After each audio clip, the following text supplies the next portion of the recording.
এবারে চোখ ফেরাবো গাজা পরিস্থিতির দিকে। দীর্ঘ প্রতীক্ষার পর গাজায় শান্তি ফেরাতে দেখা দিয়েছে আশার আলো। যুক্তরাষ্ট্রের প্রেসিডেন্ট ডোনাল্ড ট্রাম্প প্রস্তাবিত যুদ্ধবিরতি পরিকল্পনার প্রথম ধাপ বাস্তবায়নে রাজি হয়েছে হামাস ও ইসরায়েল। শুরুর ধাপ হিসেবে গাজা থেকে সেনা প্রত্যাহারের প্রস্তুতি নিচ্ছে তেল আবিব। পাশাপাশি আগামী ৭২ ঘন্টার মধ্যে হামাস ও ইসরায়েলের বন্দি বিনিময় শুরু হবে। এদিকে চুক্তিকে স্বাগত জানিয়েছেন বিশ্ব নেতারা। আফসানা নীলার ডেস্ক রিপোর্ট।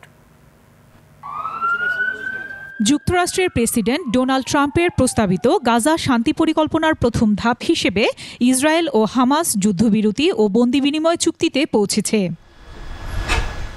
এর আওতায় গাজা থেকে সেনা সরিয়ে নিতে প্রস্তুতি শুরু করেছে ইসরায়েলি সশস্ত্র বাহিনী আইডিএফ। সংবাদ মাধ্যম আল জাজিরার প্রতিবেদনে বলা হয়েছে, গাজা থেকে আংশিকভাবে সরিয়ে নিতে ইসরায়েলের সশস্ত্র বাহিনী প্রস্তুতি শুরু করেছে।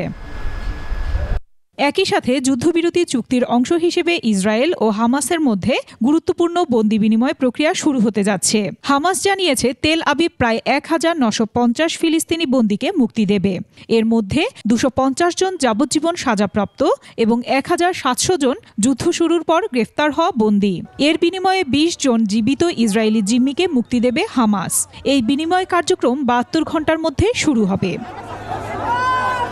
চুক্তি নিয়ে মার্কিন প্রেসিডেন্ট ডোনাল্ড ট্রাম্প বলেছেন, ইসরায়েল ও হামাসের শান্তি পরিকল্পনার প্রথম ধাপে সই করাটা আরব ও মুসলিম বিশ্ব, ইসরায়েল এবং যুক্তরাষ্ট্রের জন্য এক ঐতিহাসিক দিন। আর ইসরায়েলি প্রধানমন্ত্রী বেনিয়ামিন নেতানিয়াহু বলেন, চুক্তি অনুমোদন হবে এবং জিম্মিরা ঘরে ফিরবে। কাতার, মিশর, তুরস্ক ও ট্রাম্পের প্রচেষ্টাকে ধন্যবাদ জানিয়ে হামাস ইসরায়েলকে চুক্তি পুরোপুরি বাস্তবায়নেরও আহ্বান জানায়। এদিকে গাজায় যুদ্ধবিরতি ও বন্দি বিনিময় চুক্তিকে স্বাগত জানিয়েছেন জাতিসংঘের মহাসচিব অ্যান্তোনিও গুতেরেস। বিবৃতিতে তিনি বলেন, সব বন্দীকে সম্মানজনকভাবে মুক্তি দিতে হবে, স্থায়ী যুদ্ধবিরতি নিশ্চিত করতে হবে, যুদ্ধ একবারে বন্ধ ও গাজায় অবিলম্বে এবং বাধাহীনভাবে মানবিক সাহায্য ও প্রয়োজনীয় বাণিজ্যিক পণ্য প্রবেশের ব্যবস্থা করতে হবে।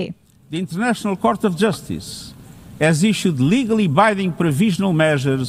চুক্তিকে স্বাগত জানিয়ে যুক্তরাজ্যের প্রধানমন্ত্রী কিয়ার স্টারমার বলেন, সারা বিশ্বের জন্য এটি গভীর স্বস্তির। শান্তি পরিকল্পনাকে স্বাগত জানিয়েছে অস্ট্রেলিয়া, কাতার, তুরস্ক, সৌদি আরব ও মালয়েশিয়া। শান্তি চুক্তি সই হওয়ার খবরে উচ্ছ্বাস প্রকাশ করেছে গাজাবাসী সহ অনেক ইসরায়েলীয়। আফসানা নীলা, ডেস্ক রিপোর্ট, ২১ টেলিভিশন।